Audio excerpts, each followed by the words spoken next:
Alright, we got a new Explore With Us video. Predator realizes he's going to prison for life. Check it out. Mennonite woman was found when a young Mennonite woman was found dead in Arizona. He hasn't done. He has it? He has it. Let's go. The police were desperate to discover why someone would take her several hours away from her home in New Mexico, only to shoot her dead and dump her body. Go, go, go. Sheriff's office, get out of the car! Get on the car. Turn off the car! Step out now! Little did they know that as they worked with the Mennonite community to solve this terrible crime, authorities would end up discovering a decade's worth of unsolved crimes. Oh, wow. All leading back to one depraved man. A Get your decade. hands up! Step away from the car! On February 22nd, 2020, Cynthia Schultz was pleasantly spending her morning collecting firewood for her camp at the Sunset Crater National Park, around 20 miles from Flagstaff, Arizona. While out, Cynthia spotted a woman lying face down in the dirt. Thinking something might be wrong, she called out to the woman.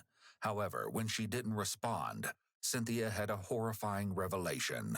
The woman was dead.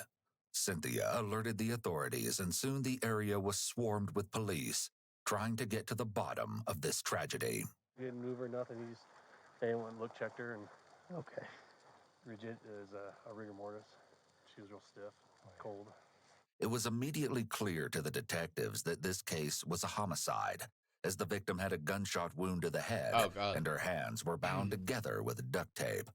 As they inspected the body closer, they noticed that the victim was wearing very modest and traditional clothes, which made them suspect she might be a Mennonite.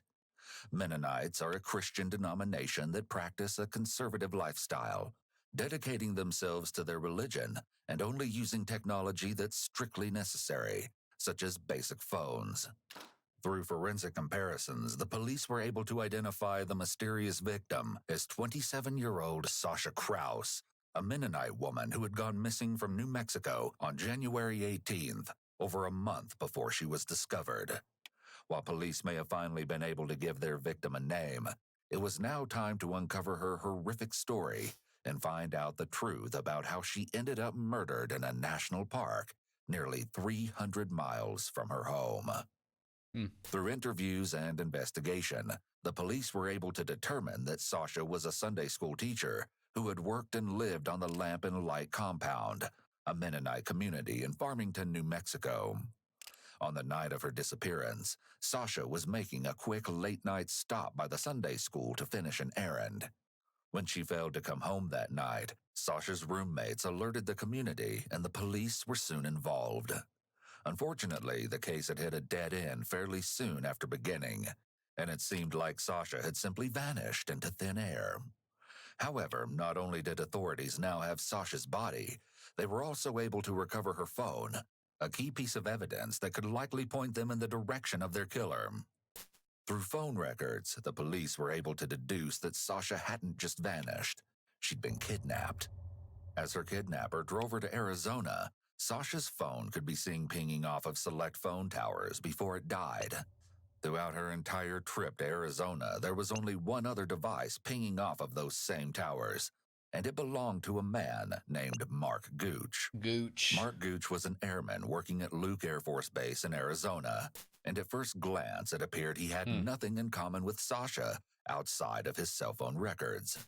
Nevertheless, Lauren Nagel, the lead detective on the case, traveled to Luke Air Force Base and sat down with Mark for questioning.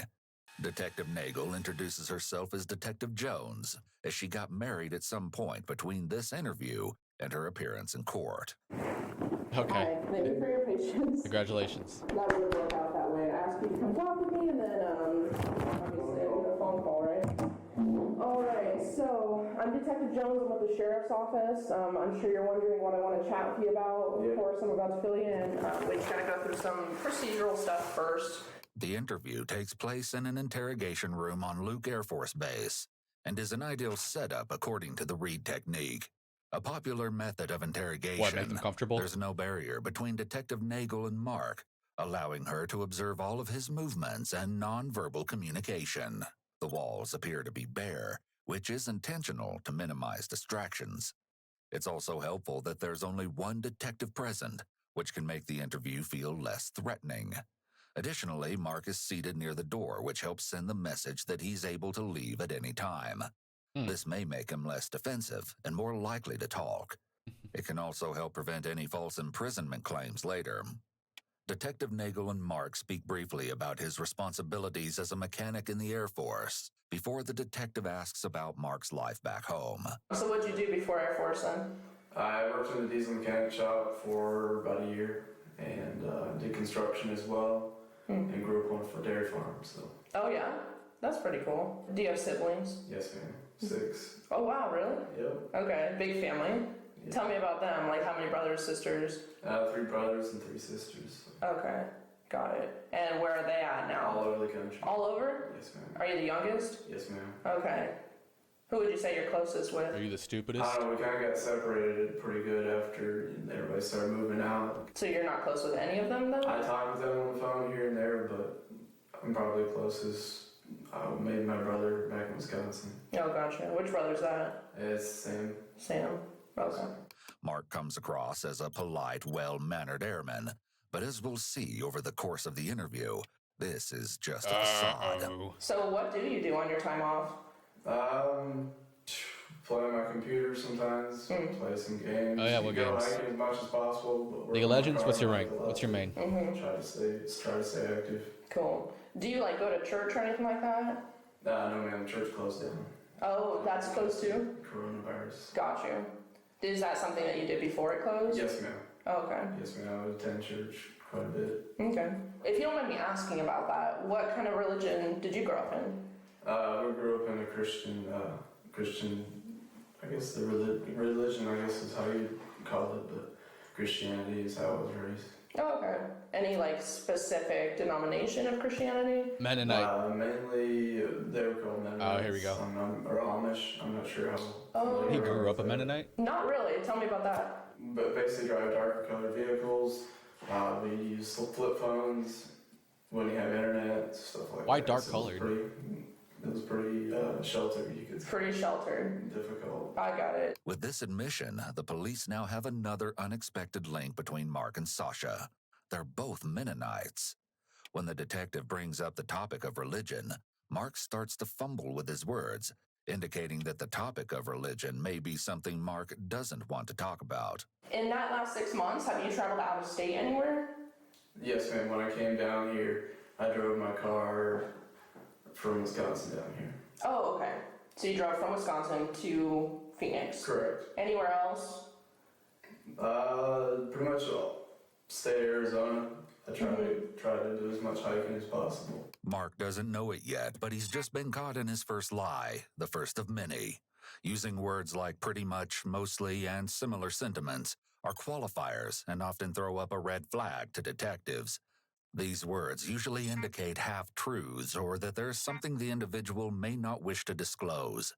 In this case, Mark saying that he pretty much stays in Arizona isn't true at all, and he's hiding something very big. He also uses filler sounds such as to delay answering, so he has time to think about his response. You're probably wondering, why I'm here. So I'm a detective. I'm with Coconino County Sheriff's Office. Okay. And I am working a homicide investigation. Homicide. There was a girl named Sasha Krause that was killed. Did you hear about that case? I've seen it in the news. Yes, ma'am. Tell me what you know about the case. It's basically the news report. She was from New Mexico, right? Mm-hmm. And she left home one evening, and they found her in northern Arizona, like Flagstaff area, correct? Right. So that's the case that I'm working.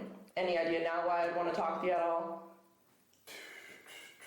Probably because I was traveling up in New Mexico area, probably. Yeah, that's exactly it. As the detective reveals why she's here interviewing him, Mark begins to show more and more signs that he may be hiding something. When asked what he knows about Sasha Krause's murder, Mark vaguely says that they found her. This is a soft way to describe something as violent as a homicide. And they found her in northern Arizona. When suspects shy away from using realistic words such as murdered or killed, This can be a red flag for possible deception as they're minimizing the crime. Additionally, Mark uses the qualifier probably 3 times in 8 seconds. Probably because I was probably traveling up in New Mexico area, probably. So we have these things called license plate readers, Okay. and your vehicle hit a license plate reader in that area. So tell me about that. You were traveling then. I'm a little confused because at first you said you hadn't traveled, but now did you go to New Mexico? But now you probably Your traveled. vehicle was picked up on that license plate Probably. reader in the general area on the same day actually that she went missing. And so what I'm doing at this point is I got to talk to everybody, as you can imagine. That's my job. Anybody who's in the area, anybody who could have seen something. Despite the fact that Mark appears to be intentionally lying, Detective Nagel does a great job of calling him out for it while also remaining non-judgmental. She does this in order to keep Mark from feeling threatened and ending the interview, while also not letting him get comfortable in any of the lies he tells. The more someone repeats a lie, the more confident they will become. She also keeps him calm by not telling him the whole truth about why she's there. Although she's telling Mark that she's just interviewing everyone who got picked up on a certain license plate reader, we know that Mark is actually her #1 suspect, and that he was found through phone records. This is just one example of the ways detectives can lie during interviews in order to get a suspect to tell them the truth. So why were you in New Mexico that day? I was planning on going, so I was checking out Mennonite churches. I had traveled up to Flagstaff. Mark takes a big pause after he says he traveled, followed by his foot twitching, and then he says to Flagstaff.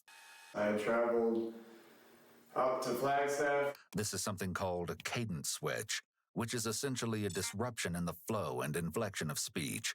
In an interrogation, this can be seen as an indication of something being left out Man, of a these story. fuckers observe as the every little speaker detail. paused and changed their speech. Like, he fucking twitched his foot a little bit. Boom.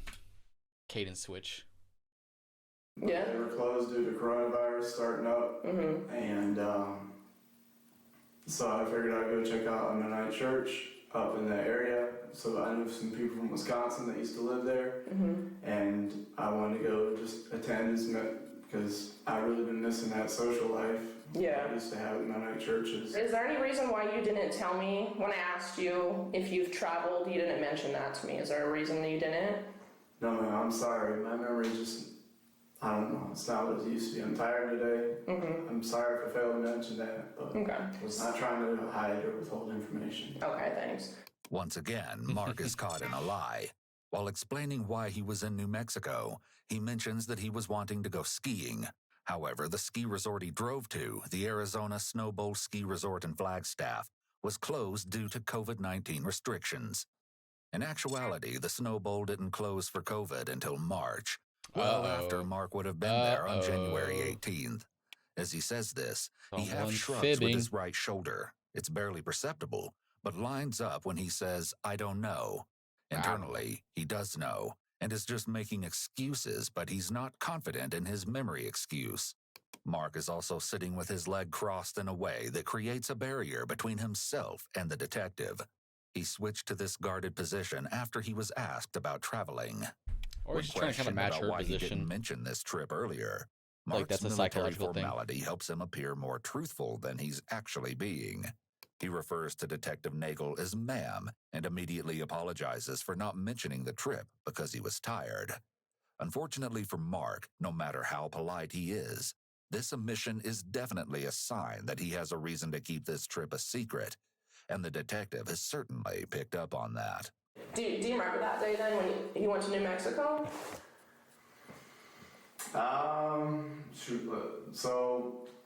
Yeah, Okay. I think I remember some of it. So what time about did you leave here, Luke Air Force Base?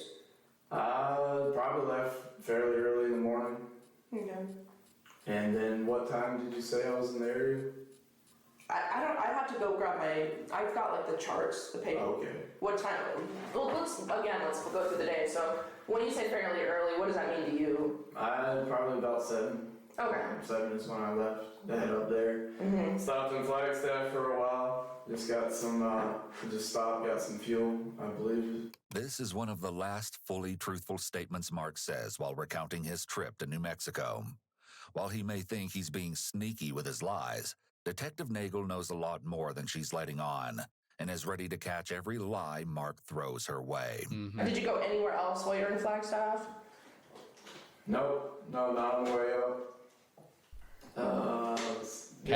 Pretty much straight driving. Had a really pretty snow-capped mountain up there. Yeah. At that time. So you stopped in Flagstaff, you got gas, and then you think that you drove directly to the church in Farmington? I stopped in Farmington to get some fuel. Watch how the detective suddenly starts kicking her foot. Since this discussion is about the scene of the crime, she likely feels a lot of pressure with these questions, trying to make sure she gets his story, and also has what This fucking dude, man, he's just... she needs to confront him later.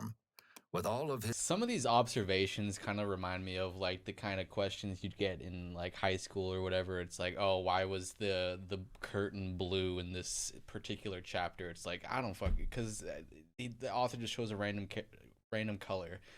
It's like sometimes I feel like they're just kind of reaching for some of these observations. So I mean, most of the time, yeah, I think they are right about a lot of the psychological breakdowns, but like sometimes it's like, okay, man, I don't think he has his legs crossed because he's kind of trying to create a barrier between her and the, like I do that at the movies. Am I trying to create a barrier between me and the movie? No, it's just comfortable. his deceptive behavior already, she's likely fairly certain that he is the person she's looking for. And these are really the high-stakes questions. About 2 o'clock in the afternoon, I had swung by the church just to check their sign and see what time their services was. And they were, let me think, I think it was just Sunday evening. At this point in the investigation, Detective Nagel has spent a lot of time at Sasha's church, looking for any sign of what happened to her on January 18th. In her entire time there, the detective has never seen any sign even somewhat similar to the one Mark is claiming to have checked. Did you like talk to anybody while you were there? No, there was no one at the church, and I didn't want to bother anybody. So. Did you like it? I don't know. What is it a church that like what you grew up in or different? Or It looked fairly similar, but it's not really the same. So I'm a little disappointed with the whole long drive and everything. I didn't really see it as working out long term to make it there. Yeah, that is a long drive. It'd be way too far to drive every weekend. So I talked to my friend. He wanted to go hiking on Sunday, and I really wanted to make it for that. I work with him in the shop. And Who's that friend? his name's Kefley. Mark claims that he made plans with Kepfley to go hiking the following day. However, according to Kepfley himself, the two actually went to a swap meet, also known as a flea market. From what I'm understanding, it doesn't sound like you were there for very long. No, man. And then where did you go after that? I can't remember if I was going to go look for a hike, or did I head straight back? I think I started, once he called me about the hike on Sunday, I think I started heading back. He called you Correct. while you were over there? Correct. Okay. According to Mark, Kepfley called him to discuss plans. However, the phone records disagree with Mark. Mark and Kepfley only texted that day, and in fact, the only person that Mark spoke to on the phone was his brother Sam. Not only did Mark and Sam call, but they actually called each other 6 times, for a total of nearly 2.5 hours, which is longer than the two had talked on the phone for the last 6 months combined. On the way back home, did you stop anywhere? I don't know, I might have made it to Phoenix. On a full tank, I don't know. I'd have to check. Okay. So am I understanding correctly, you don't remember stopping anywhere? No, ma'am. Is that fair to say? Yes, ma'am. Okay. Do you remember what time you got back here to home? It was fairly late. It was probably 8 or 9 o'clock. There's that damn word again. Yep. Mark makes a lot of lip and mouth movements here, known as micro-expressions. One of the biggest indicators of deception and hiding something is a movement called disappearing lips, which Mark demonstrates. Once again, Mark's account of the trip contradicts his phone records. While he might say that he went straight home from New Mexico, the records actually show him stopping in Sunset Crater National Park for several hours. With Mark having officially told his story about where he was on the day of Sasha's murder, Detective Nagel is noticing more and more red flags. Mark consistently lies, hesitates, and supposedly struggles to recall information when he is asked about stops he made, times, and what he was doing at specific points throughout his trip. When a suspect has a memory of extremes, meaning their memory is either too good or too bad, this is seen as a red flag to detectives. Just over 2 months have passed since January 18th, so it doesn't make sense that Mark is struggling so much to recall basic information about his trip. Given that this trip was pretty out of the ordinary for him, the trip should actually stick out in his mind even more. What do you think should happen to the person that did that to Sasha? As far as punishment, like, I think she should be spanked by the lead if we caught the detective. person who killed her, what should happen to them? well, you should probably let the law deal with it. And that would be. Or maybe the Mennonite community has a way of doing things differently. In the Reed technique, this line of questioning is known as the punishment question, and it can be a good indicator of deception. Individuals who give vague answers are more likely to be deceptive than those who answer with strong, definitive punishments. Mark pauses for an incredibly long time after being asked what he thinks should happen to Sasha's killer, and he eventually settles on, "I don't know." This is the exact type of vague answer that sets off alarm bells for detectives when it comes to the punishment question. After a few more questions, Detective Nagel tells when a young Mennonite woman, God damn it, dude. Where was I?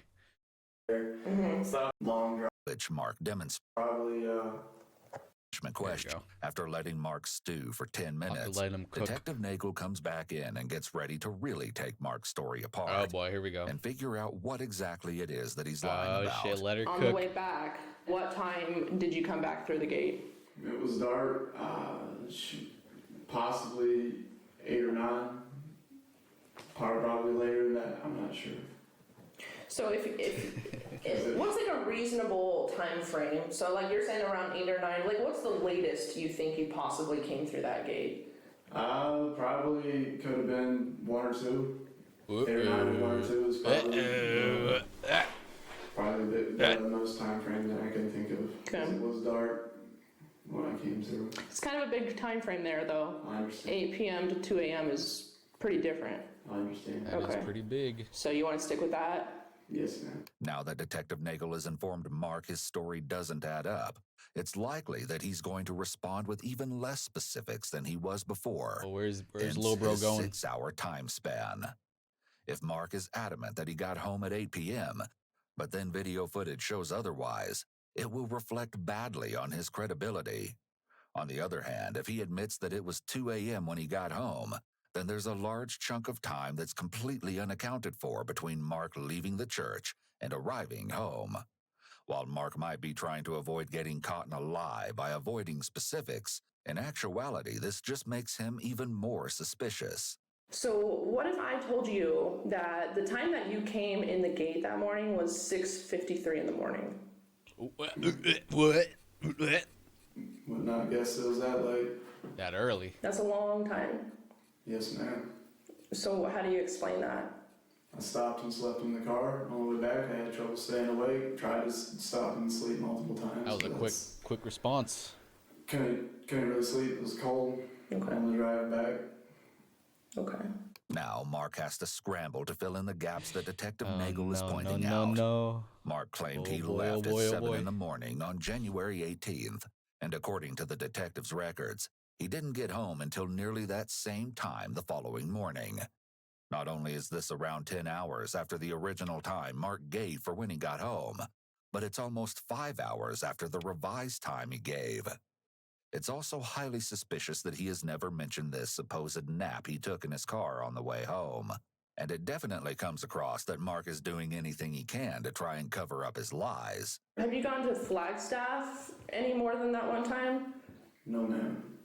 Except when I came down from Wisconsin to Duluth. I don't remember which route I took coming in. Okay. So after this New Mexico trip, you have not gone back up to Flagstaff No. again, is that right? Not to my knowledge. Mark saying not to my knowledge doesn't make sense here, Because how could he travel somewhere without his knowledge? This is a selective memory statement, but in this situation, it also just doesn't even fit with the statement, and he would have been better off going with "I'm not sure," or "I don't think so," or some other selective memory statement. He must be starting to really feel some anxiety about this, because his thought processes are less logical, and shaking in his his word boots. choices aren't great. So I know that you went back up to Flagstaff a couple days later. Bro is flabbergasted. And I've got a couple different ways to confirm that, like your gate checkouts and evidence that you were up in Flagstaff. So did you go back to Flagstaff for some reason a couple days later? Possibly went for a drive. Went to go. I don't remember. How long ago? When asked about going to I forgot Flagstaff how long ago again, this was to happen Mark before the interview. hesitates for a long time before answering. Like a month? Significant delays can be a red flag for deception. Some questions require thought, so it would make sense for someone to stop and think before answering. However, it doesn't take this much thought to remember if you recently went to a town 2 hours away from where you live, meaning that Mark's hesitation just comes off as suspicious. Clearly, Mark isn't going to be truthful about what he was really up to on January 18th. So Detective Nagel changes gears and starts asking Mark more about his Mennonite connection to Sasha. Earlier when we were talking, you mentioned how when you're not born into the Mennonite church, we use that word outsider. Like you're kind of an outsider compared to like people who are born in. Sasha was like that too. Did you know that her family was not born into Mennonite church? So I'm wondering if you're willing to kind of tell me. I noticed I just saw a little bit of an emotion in you when we talked about that. Is there something that happened to you in the Mennonite church that upsets you? Not really. It was just a way of life, and I didn't really like it, and I was happy to be out of it. My parents left the church. By stating "not really," he's denying anything happened to him, but not strongly. By using a qualifying statement instead of just saying no, it suggests that there is something, but he doesn't want to talk about it. Yeah. Okay. So Mark, what I do for a living is talk Spill to your people. beans. Understood. And I just feel like I can read people a little. I know I don't know you. I'm not going to even pretend I do. So, but there's something there. And you can. Is it just something you don't want to talk about? Unzip him. Something that happened that made you leave the church? No, ma'am. I pretty much left the church when my parents decided to leave. Okay. Mark uses another qualifier, but what is more interesting are his lip movements. It seems like his lip movements are his fidgeting behaviors, but he's probably had some training about not showing anxiety both in the home he grew up in, as well as in the military, so he doesn't have a lot of the bigger nonverbal cues that we look for. Yet these lip movements, which continue to return to the disappearing lips, make it clear that he's withholding information. It's almost like he's trying to hold in whatever it is he really wants to say. While Mark may be playing it cool, the detective knows he's hiding something. Before this interview even began, Detective Nagel was able to go through Mark's text messages and saw some concerning things regarding his views on Mennonites. In a text conversation, Mark and Sam are told by their brother Jacob, a Virginia state trooper, that he had just given 2 Mennonites a speeding ticket. Mark and Sam are both overjoyed to hear this, and Mark even says that he hopes that Jacob treated them. I coughed on him so he would spread corona to the wedding they were going to. What a fucking weirdo. Mennonites like shit. Fuck. Sam makes a point of calling the Mennonites cultists, giving some insight into how he and his brothers feel about the religion. In another conversation between just Mark and Sam, Mark tells Sam that his surveillance on the Arizona Mennonites that morning was boring. The use of the word surveillance was incredibly alarming to authorities, and clued them into the fact that he may have been planning some kind Stalking of attack him, on the yeah. community for quite a while. We have a detective My talking surveillance. to Sam right now Okay. in Wisconsin. Okay? And so I want you to know that for this main reason. Sam's telling us some stuff, and you're talking to me, and I want to just make sure, you know, what both of you guys are telling us lines up. Sam snitching? And what I know a little bit about from what Sam said is, sounds like something's going on here as far as like maybe you have hard feelings against the Mennonite church, or maybe like a grudge or something like that. So let me get this straight. You're talking to Sam right now, huh? Mm-hmm. So it sounds like I need to get a lawyer because you're trying to pin something on me. Well, I read you your rights at the beginning of this. Yes, ma'am. And I'd like to see a lawyer now. You would like to speak with the lawyer? Yes, ma'am. Here we go. Okay. A little too late for that, buddy. I'm not going to ask you any more questions then. I am going to have you sit here for a few minutes. Understood. And then I'm going to kind of explain to you what else is going on today, okay? Yes, ma'am. Okay. You go with that water? Correct. All right. Correct. Detective Nagel is Roger. using a bit of the prisoner's dilemma technique, pinning one suspect against the other. We see him do a big anchor point movement immediately after, and his illustrators don't line up with his words. As soon as the detective leaves the room, Mark unbarriers his legs. Unbarriers his Detective leg. Nagel's comments clearly struck a nerve with Mark, and for the first time, we see him change his reaction Lil bro and is become shook. stern. He clearly doesn't like that his brother is also being interviewed. Perhaps Mark has good reason to fear that Sam will say too much to the cops, as while Sam refused to answer the majority of questions during his brief interview, he did say one thing that caught detectives' attention. Not only did Sam claim that Mark had a grudge against Mennonites, but when asked if he knew why the cops were questioning him, Sam ominously replied no, but that he knew his brother and how he is, giving police even more reason to be suspicious of Mark. With his interview concluded, Mark was served several search warrants for his phone, apartment, and car, all of which proved to be very enlightening to the authorities. Oh, yeah? The first thing investigators noticed when looking at Mark's car was how spotless it was.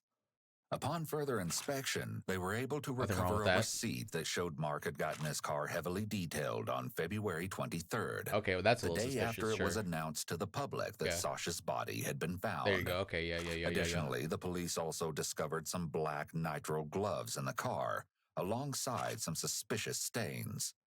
Now that detectives are finally able to scour Mark's phone, more inconsistencies began to pop up. HyperX headphones. According to his deletion records, Mark had deleted several files and documents from his Google account early in the morning of January 19th, after returning home from his New Mexico trip. He also deleted several texts with Sam where he discussed getting his car detailed, stating that he wanted the detailers to clean the interior really well. With several concerning, if somewhat circumstantial things found in Mark's phone and car, they had enough to detain him. However, police still didn't have enough evidence to actually connect Mark to Sasha's killing, never mind justify an arrest and guarantee. It's all very convenient timing and stuff like that, but yeah, there's nothing to nail him on. A conviction.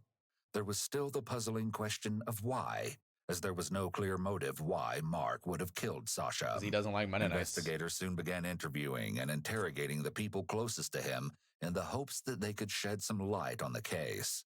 First, they started with Alex Golub, Mark's good friend from basic training. For the most part, Alex said that Mark seemed completely normal throughout their friendship. However, there was one odd moment Alex mentioned that really stuck out to detectives. Has Mark ever talked about killing people to you? No, ma'am. Just the text that we did have. We were going to go spec ops together, and we were kind of looking at TAC B, and he mentioned in one of the texts that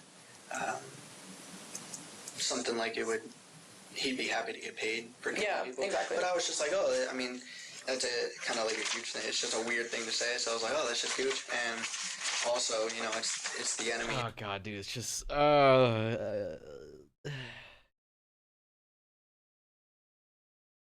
America's best, baby. So I mean, I don't really take it as like he's wanting to kill innocents. It's more like the enemy. Okay. These are exactly what you're referring to, The enemy. probably.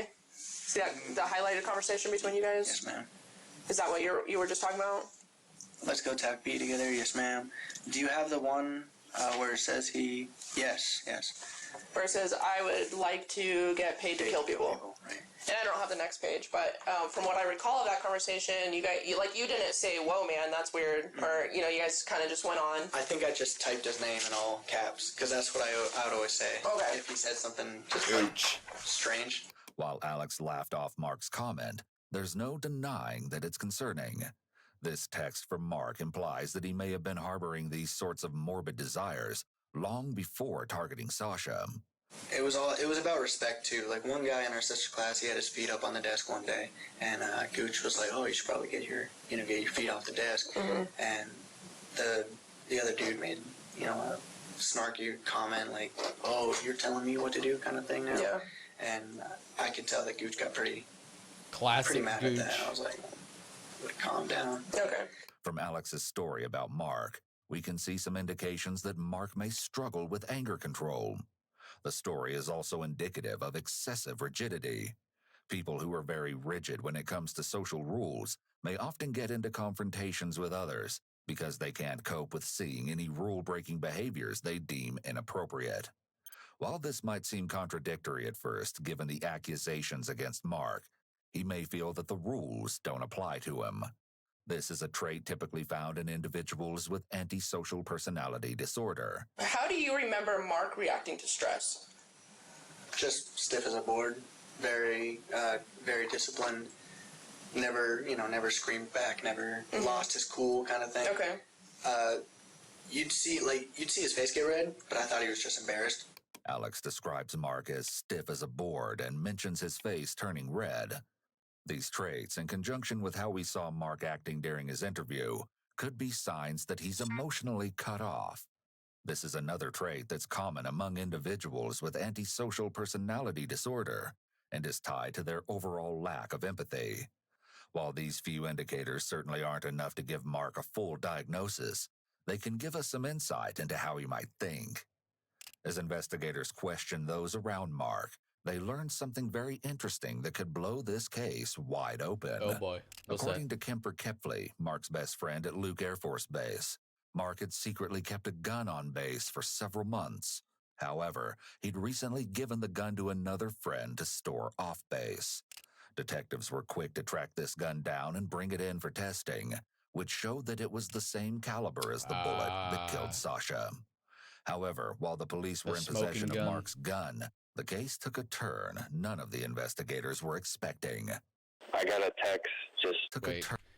Bloodstains on Mark's shirt. None of the investigators were expecting.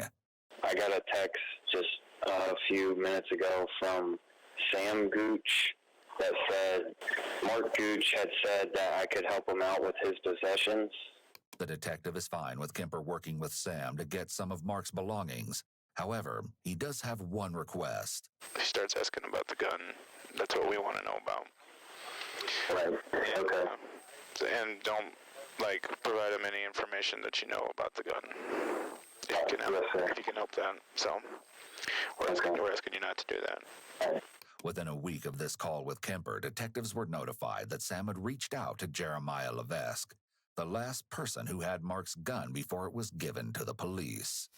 While working with Jeremiah, the police listened in on a phone call between him and Sam, where Sam made plans to travel across state lines to Arizona in order to dispose of Mark's gun before the police could get it.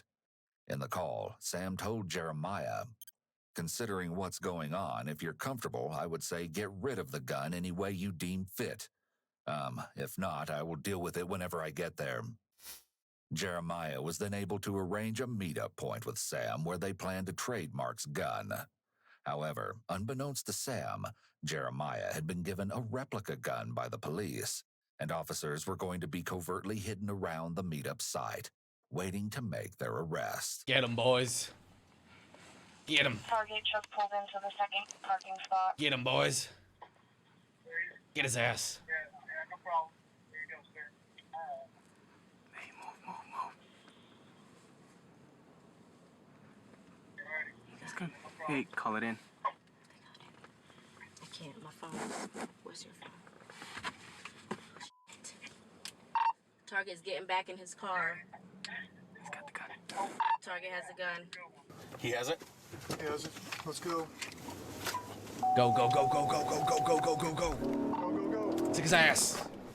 Sheriff's office, get out of the car! Turn off the car! Step out now! Get your hands up! Step away from the car! Step towards me! Actual police footage? Dude, what am I looking at? Get on your knees! Get on your knees! Where's the video Hands footage? behind your head! Passenger, get out of the car! Passenger, in the back, get out of the car! There's a passenger in the With back. their sting operation successful and Sam Gooch arrested, It was time for the detectives to find out why Sam was so set on disposing of Mark's gun. Detective Troy Short was sent in to interrogate Sam, and he was immediately met with resistance. You want to start from the beginning and kind of... I believe you think I know more than I do, and so explain what that means. You know what I mean? If I know more than you do, help me understand that. I don't think this is going to be a productive conversation for me, and I... Do you want to tell me about tonight? No, sir. Okay. Do you want to tell me why you guys came halfway across the country to pick up a gun? No, sir. Okay. Do you understand why you're here in the room? Yes, sir. Here's the deal, Sam. A part of me even feels bad right now because, like I told you back in Wisconsin, you weren't a focus. You weren't a suspect. Mm-hmm. And now, because of some bad choices, you're in some serious trouble. Not as serious as Mark, by any means. You know what I mean? He's in some serious trouble, and I tried to explain that to you back there. Is there anything you can do to help yourself right now, or help yourself out of this mess, or... As much as I would like to, I frankly do not believe you have my best interest in mind. Okay. And I do not think discussing this with you would be helpful. While Sam may be refusing to give the detective the answers he's looking for, he has yet to actually invoke his Miranda rights. Whether or not Sam knows this, refusing to answer a line of questioning is not enough to stop an interrogation and get a lawyer. We can see that Sam is being very cautious in how he responds to Detective Short. When he pauses to take a sip of water after being asked a question, it's likely that he was doing this as a stalling tactic to allow himself time to carefully pick his words. Sam appears to have some prior knowledge about interrogations, as he is correct that the detective doesn't have the suspect's best interests in mind. Yeah. He appears reluctant to speak, as he likely doesn't want to incriminate himself or his brother further by saying the wrong thing. Why did he call you for this extended period of time on that specific day? Specifically the day that he's under arrest for murder. You know what I mean? Extensive amount of phone calls that day. For elaborate amount of time. Completely outside the norm of you guys' normal communication process. Why are you in Arizona? Why did you fly halfway across the country? Why did you obtain a new phone with a new phone number to do this? Why are you here picking up a gun that you know belongs to Mark? If you don't know what he did, then why would you do that? You know what he allegedly did. Okay, I understand that. So you know he allegedly murdered somebody. Correct. Okay, so why are you picking up a gun that belonged to him? Specifically, when I told you, when I interviewed you back in Wisconsin, do you know Mark has any guns? And you're like, You know why. I don't think he's allowed to have one on base. You know what I mean? Yes, sir. So what's the deal? What's the dealio, Sam? I would like to collect all of Mark's possessions as possible. If that gun is his possession, I would like to collect that as well. Sam refuses to tell the detective why he tried to dispose of Mark's gun, but there are a few possible explanations. Mark claimed that Sam was his closest brother. It's possible that he called Sam and used their close relationship to convince Sam he had to get rid of the gun. Not because Mark killed someone, but because police thought he did. It's more than evident that Sam has a distrust of law enforcement, so it would make sense for Mark to prey upon this feeling in order to persuade his brother that if Sam didn't dispose of this weapon, the police were going to frame Mark for something he didn't do. It's attempted destruction of evidence, attempted tampering with evidence, attempted hindering prosecution. I mean, there's 2 felonies in there. Like, this is a big deal. So do you want to help me understand it? Do you want to explain it to me? Do you want to... I don't think so. What is next in this process? The next lawyer. Part, you go into jail. Okay. The way I see it, discussing this with you, you will only use it against me to make these charges stick, and to further incriminate Mark. Since Sam clearly understands how his words could be used against him, it's odd that he's still agreeing to sit here rather than asking for an attorney or outright refusing to respond. It's possible that his curiosity got the better of him, and he wants to find out how much the detectives know about Mark's crime. It's also possible that Sam is afraid and feels that if he at least agrees to sit in the interrogation room, he may be able to dodge the consequences of having helped Mark. With Sam's interview at a stalemate, the detectives are forced to look elsewhere for information. Throughout their entire investigation, the one thing they haven't been able to deduce clearly is motive. Was this just a random killing? Or was there something more at play here? My guess is While it's just it's a clear random. that Mark had some sort of. They just have a dislike for the Mennonite community, obviously, through those texts. You're able to find that out. And I think they just happened across this Mennonite woman, saw an opportunity to play out their sick fantasy of killing a Mennonite woman, and yeah. Grudge against Mennonites, it made no sense that someone with no prior criminal history would suddenly plan an elaborate murder 6 hours away from their home and target someone they'd never even heard of before. At least that's what Detective Nagel thought until she spoke with some Mennonites from Wisconsin and discovered that Mark's past wasn't quite as clean as it seemed. Oh? In a phone interview with Mark's former pastor, James Luke Martin, Detective Nagel learned that no one at Mark's former church was surprised to learn that he'd now been arrested in connection with such a heinous crime, as Mark had a reputation for taking revenge on others. Mark had also allegedly been involved in several robberies at the church. When the church tried to punish him for his involvement, his parents stepped in and decided to leave the church for being too critical of Mark. However, this was not the end of Mark's criminal activities. While living with his sister in Pennsylvania, Mark was accused of stealing money from the local Mennonites. Soon after, everyone who accused Mark of stealing money discovered that their cars suspiciously stopped working. After investigating further, these Mennonites found that sand had been placed into the oil pans of their cars, this guy's a fucking psycho. causing their engines to stop working. While those affected weren't able to prove it was Mark who put the sand there, it doesn't seem like a coincidence given his interest in mechanics and apparent taste for revenge. Detective Nagel then spoke to Jonathan Martin, the son of Mark's pastor, who provided further examples of Mark getting caught stealing. Jonathan even said that when he was angry, Mark would prowl around the Mennonite community to see what he could find. What a fucking weirdo, After dude. speaking with Jonathan's son, Detective Nagel learned that Mark had allegedly robbed the Martins' family store. However, charges were never pressed due to the fact that the store security camera had its memory card stolen, so there was never visual proof of Mark being the one who robbed the store. While there may not have been any evidence of Mark's involvement at the time of the robbery, Detective Nagel was able to actually find the security footage from that robbery on Mark's own phone, and it showed a man with Mark's height and build robbing the store. In one of the photos, a car that looked suspiciously like Mark's could be seen in the background. With these photos, Detective Nagel had what appeared to be tangible proof that these accusations against Mark weren't just hearsay. Eventually, the detective got a hold of Jared Ulrich, a man who claimed to be Mark's partner in crime in the past. Jared openly confessed to Detective Nagel about all the robberies he'd allegedly committed with Mark, and he described in detail how Mark would try to frame other people in the community for their crimes. You try to frame people too? There definitely Oh my God. seemed to be evidence that Jared may have been telling the truth, as a series of texts were found on Mark's phone, all of which had been recently deleted. In these texts, Mark talked to Sam about Jared never understanding the real cost of getting caught. Mark then asked Sam to remotely wipe Jared's phone, something that he also asked Sam to do to his own phone after he fell under suspicion for Sasha's murder.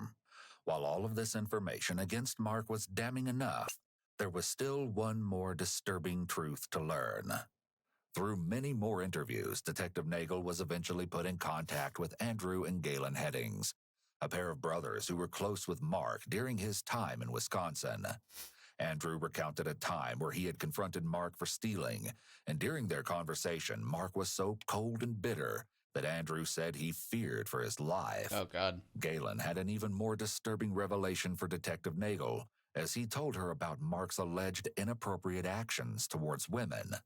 According to Galen, Mark confessed to him that he had allegedly assaulted a young girl his sister was babysitting when he was around 10 to 13 years old. However, this claim has never been publicly proven, and there's no evidence of it being true. Still, with this information, it became clear that Mark always had the capacity to harm others, and allegedly had many times in the past. Mark's motive in harming Sasha was also more evident than ever. Duct All tape the on the unbounded bathroom anger and counters. resentment he had towards the Mennonite community had been steadily growing over the years. And as it did, Mark took his revenge against them further and further. Up to this point, charges had never been pressed against Mark, and he felt like he could outsmart anyone, even the police. With this misplaced confidence, Mark decided to see if he could get away with the ultimate crime, murder. It appears that Mark had gone to the Mennonite community that day in search of a victim, and tragically, Sasha was in the wrong place at the wrong time. So fucked up, man. Mark grabbed her from her car late at night, and no one saw a thing. Still, that didn't prevent him from getting caught. Unfortunately for him, while no one had previously pressed any charges for his theft, the state of Arizona was more than happy to charge Mark for Sasha's murder and put him on trial. Mark's trial began on September 24th, 2021. In January of 2022, the jury found Mark guilty on charges of kidnapping and first-degree murder, earning him a life sentence. Good, dude. What a fucking loser. For his help in covering up Mark's crimes, this guy Sam too. Gooch pleaded guilty and received 3 years probation. That's it? With both Sam and Mark dealt with, Sasha Krause and her family finally received the justice they deserve. Oh, God, dude. What have I learned? If a detective says, if we catch the person that did this, what should happen to them? You're done for. Oh, God. Oh, the brother is a cop and admitted to criminal accession. Oh, yeah, that's right. I forgot about that. Yeah, in the text. Yeah, I mean, only 3 years I was a little surprised about that. He only got that. That's... Jesus, dude.